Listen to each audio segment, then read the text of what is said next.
पाली को please. Thank you.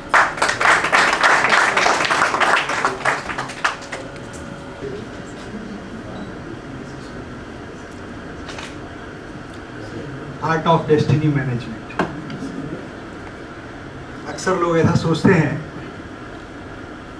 कि भाग्य को तो मैं जरा जैसा कि सर ने अभी बताया आप लोगों को और मैं बताने जा रहा हूँ, भाग्य के व्यवस्थापन की कला। भाग्य को बदला नहीं जा सकता है, ऐसा हम सब करीब करीब मानते हैं। इसीलिए कभी कभी सुनने में अजीब सा लगता है, डेस्टिनी मैनेजमेंट, भाग्य व्यवस्थापन। यहाँ बदलने की बात नहीं हो रही है, व्यवस्थापन की बात हो रही है। बहुत छोटा सा अंतर है और इस छोटे से अंतर से बहुत कुछ हो सकता है। पहले मैं सर की बात को लेना चाहता हूँ। हमारे ग्रंथों के सूत्र क्या कहते हैं? सुख प्राप्ति दुख निवृत्ति। किस लिए हम दौड़ रहे हैं, चल रहे हैं? सुख प्राप्ति दुख निवृत्ति, यही हमारा सबका उद्देश्य है। और करीब करीब सारे लोग इसी के लिए चहलकदमी कर रहे हैं और कुछ लोग दौड़ रहे हैं। हमारे सूत्र कहते हैं सुख प्राप्ति दुख निवृत्ति के लिए जो पहली बात है उसको और इलॉबरेट करते हैं। प्रथमे नार्जिता विद्या द्वितीये नार्जितम धनम। प्रथमे नार्जिता विद्या, पहले आपने विद्या नहीं प्राप्त की, अर्जित नहीं की, ले नहीं ली। दूसरे नार्जितम धनम, अभी कुछ देर पहले मेरे साथी पूछ रहे थे पैसा कैसे आएगा बताओ।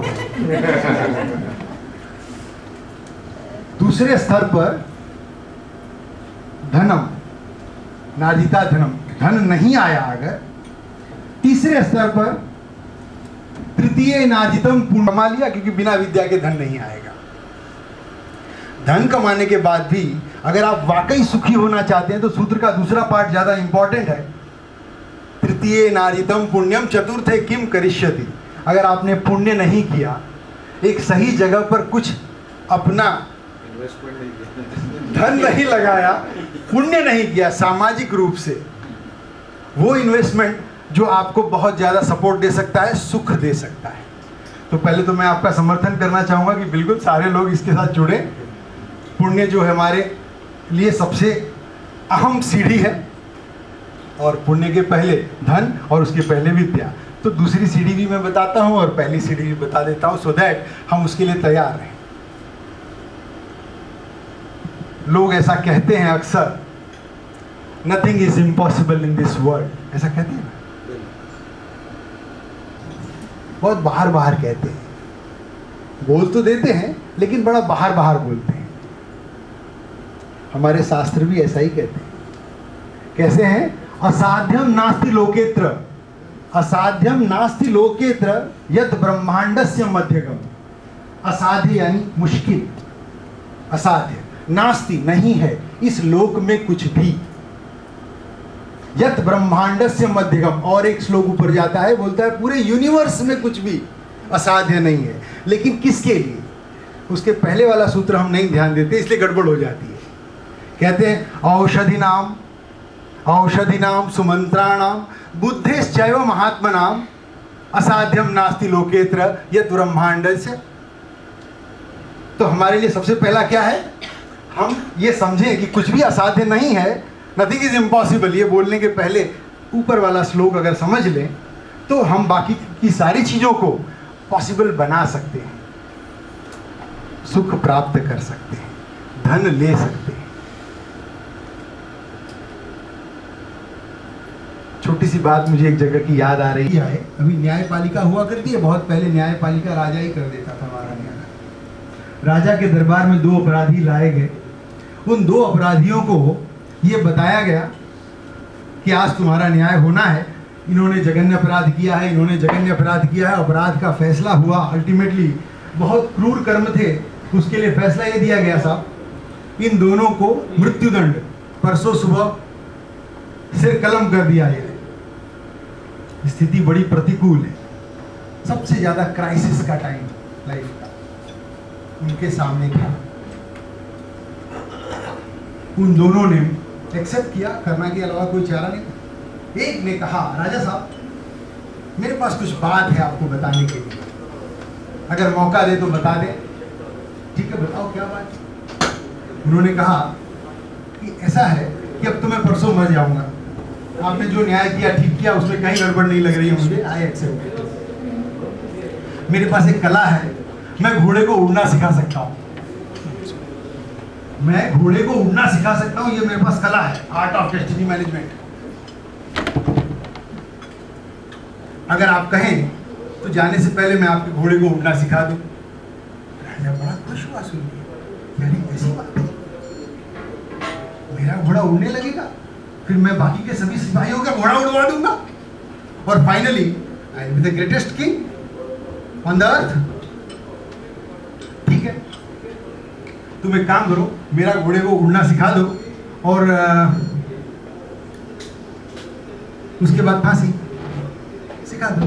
बोले सर एक और गड़बड़ है, ये घोड़े को उड़ना सिखाने का काम 1 साल का है साहब, 1 साल लगेंगे, 1 साल में मैं घोड़े को उड़ना सिखा दूंगा।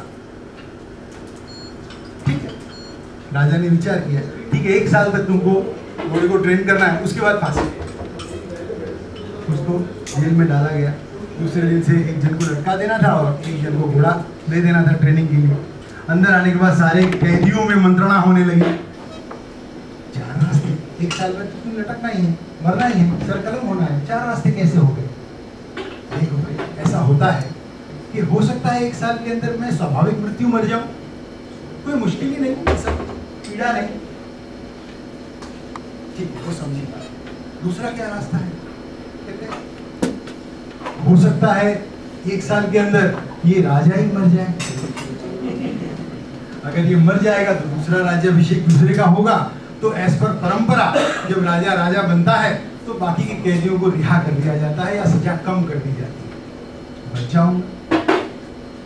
तीसरा ऑप्शन क्या है? हो सकता है घोड़ा ही मर जाए, 1 साल के अंदर घोड़ा मर सकता है साहब, और अगर घोड़ा मर गया तो मुझे दूसरा घोड़ा मिलेगा, और उस दिन से 1 साल फिर शुरू होगा। तो ऑप्शंस तो क्रिएट किए ना उसने क्राइसिस में। अच्छा ठीक है, ये भी समझी बात है। चौथा ऑप्शन क्या है भाई? हो सकता है घोड़ा ही उड़ जाए।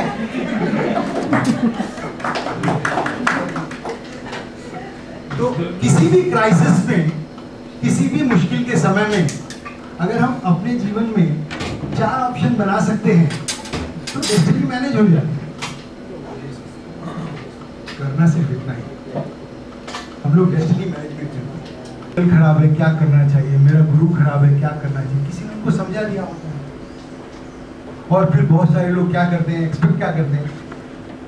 एक जन ने बताया मुझे उनका गुरु खराब है, और वो कई ज्योतिषियों के पास जाके आए, और एक ज्योतिषी ने बताया कि वो पीपल के पेड़ के नीचे जलेबी रखने का हमसे ठीक हो जाएगा। वो बेचारे कई वर्षों से जलेबी रख रहे हैं, उनके नाके पे जलेबी वाला हो गया, वो अमीर हो गया आजकल, और वो बेचारे अभी तक जलेबी रख रहे हैं। 7 स्टेप्स, ये सारे प्रयोग करिए, जो भी आपको लगता है अरस्तु की फिलॉसफी दिमाग की कसौटी पे खरी बैठती है बात, जरूर करिए। जो प्रार्थना कर सकते हैं करिए, लेकिन जो मैं बताता हूँ, मैं दावा करता हूँ कि अगर आप 180 दिन तक भी करेंगे तो आपको ज्योतिष के पास जाने की जरूरत इसलिए नहीं पड़ेगी कि समस्या का समाधान कैसे हो, इसलिए जरूर पड़ेगी कि समस्या का एक्सपेक्टेड टाइम क्या है, क्या लगता है आपको ये साल में, और उसको मैनेज करना आपको आता होगा, क्योंकि मैंने मास्टर की बनाने की तरीके आपको बता दिए। आप सारे दरवाजे खोल लेंगे, बंद दरवाजे जरूर मिलेंगे आपको, क्योंकि समय तो अपना काम करेगा। पहली बात,